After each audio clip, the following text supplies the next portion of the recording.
EVA-1 will be performed by Scott and Wheels, and it's expected to go 6.5 hours long. Here we're zooming in to see the airlock Quest. Stephanie and Dan will position Canadarm2 for EVA operations so that the tip of the arm is near the airlock, and you can see the arm in position in the lower left.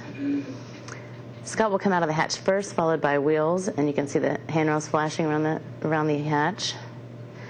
The first task on the EVA is to release the S-band antenna from Z1 so it can be transferred to the shuttle payload bay.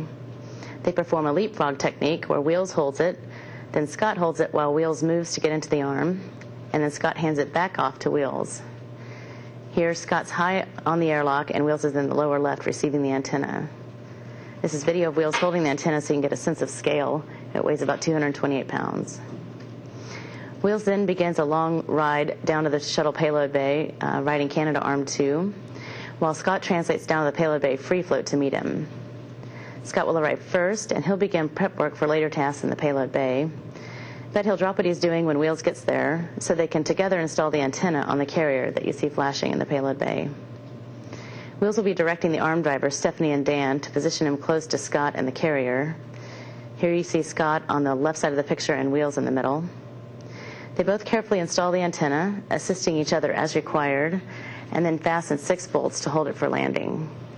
You're about to see a video of Wheels installing one of the bolts here. He works pretty low in the shuttle payload bay while Scott stays higher up near the sill. Now both of them are free float, and they begin working on the power and data grapple fixture on the port side of the payload bay. They release 4 fasteners, and then they both carry it over to Node 2 Harmony, which is still in the bay. This grapple fixture couldn't be launched in place, so the EV crew will tie it down with tethers onto Node 2, and it will take a ride over to the space station after EVA-1 when Canadarm grapples a different fixture and moves Harmony over.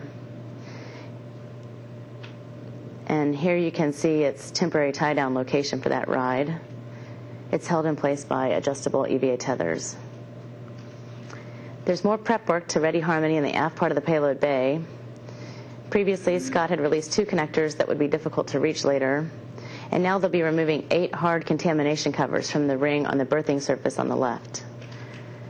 They'll also be removing 6 caps from under that large strip of insulation that's flashing on the right. The last thing they'll do in the payload bay is remove the launched activation cable that's connecting Node 2 to the shuttle payload bay. Up until it's disconnected, Harmony is receiving power to keep its heaters activated, but it must be disconnected for its move over to space station. When the cable is removed, Scott takes it back to the airlock with him. When the EV crew are clear, Node 2 can be grappled and unberthed for its ride to ISS. Both crew members head to the airlock for some logistics, and then they split up somewhat. Scott goes up to the interface between the Z1 and P6 truss elements to disconnect 4 fluid lines, and that's where the video is flying right now. This is the first step in preparing P6 for removal from Z1. So here's the work site covered by a shroud. Scott has to temporarily remove that shroud, and then he disconnects the ammonia-filled fluid umbilicals from P6 and mates them to Z1. He'll need to be in a foot restraint for many of the operations so he can work with the stiff fluid lines. Here you can see him demating and mating the lines in the neutral buoyancy laboratory. I'll point out, though, in the water, the lines are made of a plastic tubing and aren't nearly as stiff as the real lines. Here he's moving a connector to Z1. At the end of the procedure, he'll be replacing the shroud he previously removed on the Z1 side of the interface. Meanwhile, Wheels has been busy getting a shroud ready to cover up the aft radiator on P6. This shroud starts off in a small bundle on the nadir end, and there are long straps that Wheels deploys from the nadir side to the zenith side of the radiator that are used as guides for the shroud. And you can see him here with the strap. When Scott gets there, they each take a side of the shroud and pull it up to cover up the radiator. Then they take 2 smaller shrouds up to the top of the P6 truss and install them on 2 boxes called the sequential shunt units. These boxes would get too cold while P6 is being relocated, so the crew installs shrouds on them to keep them warm.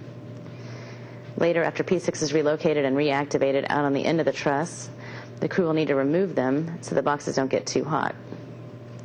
Here they're installing the starboard shroud first, followed by the port shroud.